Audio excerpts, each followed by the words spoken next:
కానీ ఆ ఇద్దరి పిల్లల్ని ఆలోచించాడు. ఇద్దరు కొడుకులున్నారు. ఇద్దరిని గురించి ఆలోచించాడు. నేను పడిన కష్టం నా పిల్లలు పడకూడదని ఎన్ని కష్టాలైనా చదివిస్తామని ఆ కుటుంబం ముందుకు పోయే పరిస్థితికి వచ్చారు. వాళ్ళని ఒకసారి ఇక్కడికి రమ్మంటున్నా. ఒక ఆదర్శం ఈ కుటుంబం. రండి ఇక్కడికి, అందరూ నలుగురు రండి. ఈ కుటుంబం ఒక ఆదర్శం. రండి, పైకి రండి.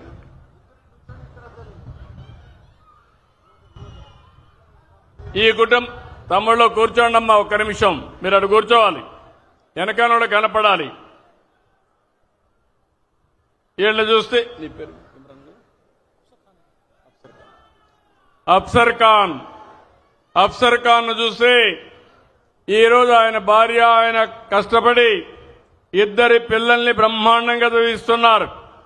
ఒక పక్క పెద్ద కొడుకైతే మొన్ననే ఇంజనీరింగ్ చదువుతున్నాడు.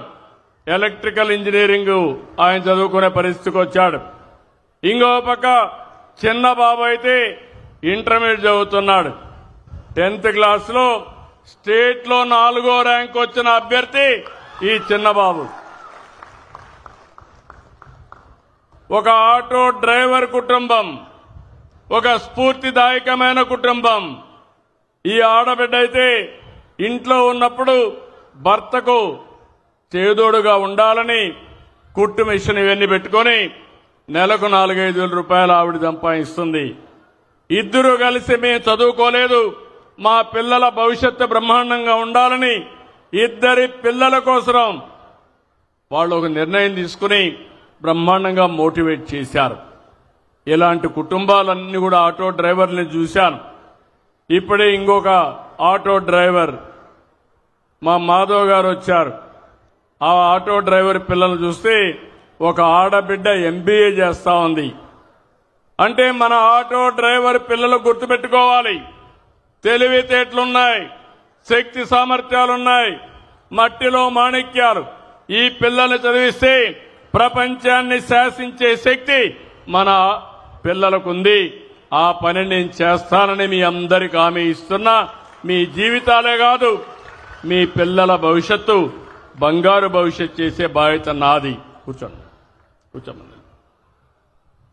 ఈరోజు ఇంకో పక్క చూసినప్పుడు ఇక్కడ రోడ్ల విషయంలో ఇప్పటికే 3,400 కోట్లు పెట్టాం. 23,000 కిలోమీటర్లు మరమ్మతులు చేశాం. నేను ఒకటే హామీ ఇస్తున్నాను, భవిష్యత్తులో ఎక్కడా పార్ట్ హోల్సే ఉండవు. పోయిన 5 ఏళ్లు గుంతలే గుంతలు. నేను రోడ్డు వేసి వెళ్ళాం, వాళ్ళు వచ్చి గుంతలు దువ్వే పరిస్థితికి వచ్చారు. ఇప్పుడు మళ్లీ నేను అన్ని పూడ్చాను. మళ్లీ శాశ్వతంగా గుంతలు పడే పరిస్థితి రాకుండా చూసుకునే బాధ్యత మీదని ఆటో డ్రైవర్లందరికీ విజ్ఞప్తి చేస్తున్నా. ఇంకొక పక్క మీరందరూ చూస్తే ఇంట్లో నుంచి గ్యాస్ అంతా వంట చేసుకోవాలంటే రూపాయి ఖర్చు లేదు. నిత్యావసర వస్తువులు ఇస్తున్నాం. ముసలి వాళ్ళుంటే పింఛన్లు ఇస్తున్నాం. పిల్లలుంటే వాళ్ళు ఎంత హ్యాపీగా ఉన్నారంటే మా కూటమి నాయకులు ఎక్కడికి పోయినా పిల్లలు మాత్రం 2 వేళ్లు చూపిస్తూ మాకందరికీ అభినందనలు తెలియజేస్తున్నారు. ఏ పిల్లలను చూసినా దానికి కారణం పిల్లలు భారం కాదు. ఎంతమంది పిల్లలుంటే అంతమంది పిల్లలకు 15,000 రూపాయలు ఇచ్చే బాధ్యత మాది. ఇదొక పెద్ద సంపద మనందరికీ. పిల్లల్ని బాగా చూసుకుంటున్నారు. అక్కడి నుంచి స్కూలుకు పోతే సన్న బియ్యంతో బ్రహ్మాండమైన మధ్యాహ్న భోజనం పెడుతున్నాం. ఇంకో పక్క పుస్తకాలు కానీ అదే మాదిరిగా యూనిఫామ్ కానీ అవన్నీ ఇచ్చే పరిస్థితికి వచ్చాం. ఇలాంటివన్నీ మీరు చూసినప్పుడు పేదవాళ్ళకి ఎలాంటి ఇబ్బంది లేకుండా మీ జీవన ప్రమాణాలు పెంచడమే కాకుండా మీ పిల్లల భవిష్యత్తు బాగుండాలనే ఉద్దేశంతో ఇవన్నీ చేస్తున్నాం. ఇప్పుడు మీరు బయట వస్తే అన్నా క్యాంటీన్లో 5 రూపాయలకే టిఫిన్ అవునా కాదా అని అడుగుతున్నా. అంత మునుపు మీ వల్ల మా ఆడబిడ్డలకు భారం. మీరు 6 గంటలకు పోవాలి, వాళ్ళు 4 గంటలకు లేయాలి. లేచి వంట చేసి మీకు ఒక ప్యాకెట్ ఇవ్వాలి, క్యారియర్ ఇవ్వాలి. ఇప్పుడు ఆ ఇబ్బంది లేదు. ఎక్కడ ఆకలేస్తే అక్కడ భోంచేసే ఏర్పాటు చేసింది ఈ ప్రభుత్వం, అవునా కాదా అని మిమ్మల్ని అడుగుతున్నా. అలాంటి అన్నా క్యాంటీన్లు కూడా దెబ్బతీసే పరిస్థితికి వచ్చారు. ఈరోజు ఒకటి హామీ ఇస్తున్నా, 175 నియోజకవర్గాల్లో 175 అన్నా క్యాంటీన్లు ఉంటాయని చెప్పి నేను మీకు తెలియజేస్తున్నా. ఈరోజు మనందరం పోటీ ప్రపంచంలో ఉన్నాం, నాలెడ్జ్ ఎకానమీలో ఉన్నాం. పిల్లల్ని బాగా చదివించండి. అంతేకాదు ఈరోజు కొత్తగా మీరు చూస్తే ఇంటిపైనే కరెంటు ఉత్పత్తి చేసుకునే పరిస్థితికి వచ్చాం. విజయవాడలో చాలా సంతోషం, అన్ని వెహికల్స్ కూడా సిఎన్జికి మార్చారు. ఇది శుభ పరిణామం. 100కి 98% వెహికల్స్ అన్ని సిఎన్జి వెహికల్స్ ఉన్నాయి. ఆటో డ్రైవర్ని మనస్ఫూర్తిగా అభినందిస్తున్నా. మంచి పని చేశారు మీరు. రాబోయే రోజుల్లో వీలైనంత వరకు సిఎన్జి గాని ఎలక్ట్రికల్ వెహికల్స్ పోతామని చెప్పి కూడా నేను మీకు తెలియజేస్తున్నా. ఈ కార్యక్రమాన్ని కూడా మనం ముందుకు తీసుకెళ్తాం. ఇది కాకుండా ఇంకో పక్కన మీరందరూ చూస్తే ఈ రాష్ట్రంలో అందరి ఆరోగ్యం కోసం ఇక్కడే మా ఆరోగ్య శాఖ మంత్రి ఉన్నాడు. యూనివర్సల్ హెల్త్ ఇన్సూరెన్స్ చేశాం. అది 2,50,000 రూపాయలకు అందరికీ చేశాం. పేదవాళ్ళందరికీ 25 లక్షల రూపాయలు ఖర్చు పెట్టి మీ ఆరోగ్యాన్ని కాపాడే బాధ్యత ఈ ప్రభుత్వాన్ని చెప్పి మరొక్కసారి హామీ ఇస్తున్నా. ఇలాంటి వినూత్నమైన కార్యక్రమాల్లో ఇంకో పక్క మీ అందరూ గుర్తుపెట్టుకోవాలి, ఎక్కడ కూడా మీకు వేధింపులు ఉండవు.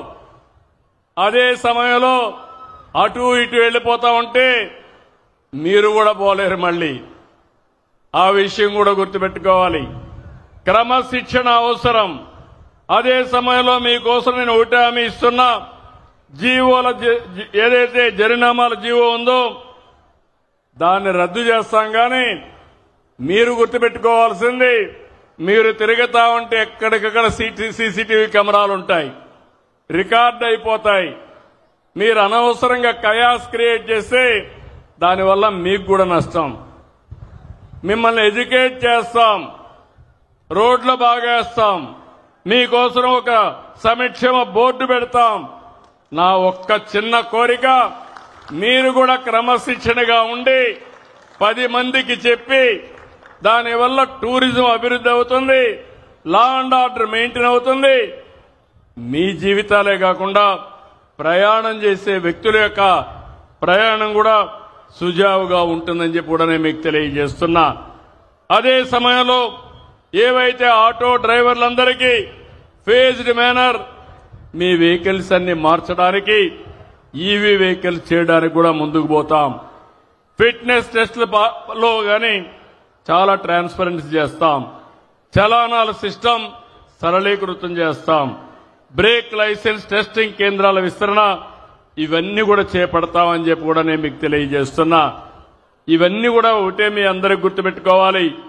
ఈరోజు ఈ ప్రభుత్వం పేదల ప్రభుత్వం, మధ్యతరగతి ప్రభుత్వం. ఈరోజు టెక్నాలజీ ఏజ్లో ఉన్నాం. నేను వస్తా ఉంటే మా ఆడబిడ్డని అడిగాను, డ్రైవర్ని అడిగాను. అడిగితే ఒకటే మాట అన్నాడు, సార్ టెక్నాలజీని నేను కూడా ఉపయోగించుకుంటున్నా. ఒకప్పుడు నేను ఏదైనా కట్టాలంటే బ్యాంకు పోయేవాడిని, ఇప్పుడు బ్యాంకు కూడా పోయే పని లేదు. నా సెల్ ఫోన్ ద్వారానే అన్ని కూడా కరెంటు ఛార్జీ గాని అన్ని కట్టేస్తున్నాననే పరిస్థితికి వచ్చాడు. దేశంలోనే మొట్టమొదటిసారిగా వాట్సాప్ గవర్నెన్స్ పెట్టి 750 సేవలు నేరుగా మీకు అందించిన ఏకైక ప్రభుత్వం ఎన్డీఏ ప్రభుత్వం. టెక్నాలజీని పర్ఫెక్ట్ గా ఉపయోగిస్తున్నాం. పేదవాళ్ల కోసం ఉపయోగిస్తున్నాం, ప్రజల కోసం ఉపయోగిస్తున్నాం, సంపద సృష్టించడానికి ఉపయోగిస్తున్నాం. నేను ఆ రోజు ఒక మాట చెప్పాను. ఆ రోజు నేను చెప్పింది, మీ అందరూ కూడా సహకరించండి, మళ్లీ రాష్ట్రంలో అభివృద్ధి ప్రారంభిస్తాం. ఇంకో పక్క సంక్షేమ కార్యక్రమాలు ఇస్తాం, సుపరిపాలన తెస్తాం, రాష్ట్రాన్ని పునర్నిర్మాణం చేస్తామని ఆ రోజు చెప్పాను. అదే మారిగా 15 నెలల్లో మీరు చూస్తే ఈ అన్ని కార్యక్రమాలు చేసే పరిస్థితికి వచ్చాం.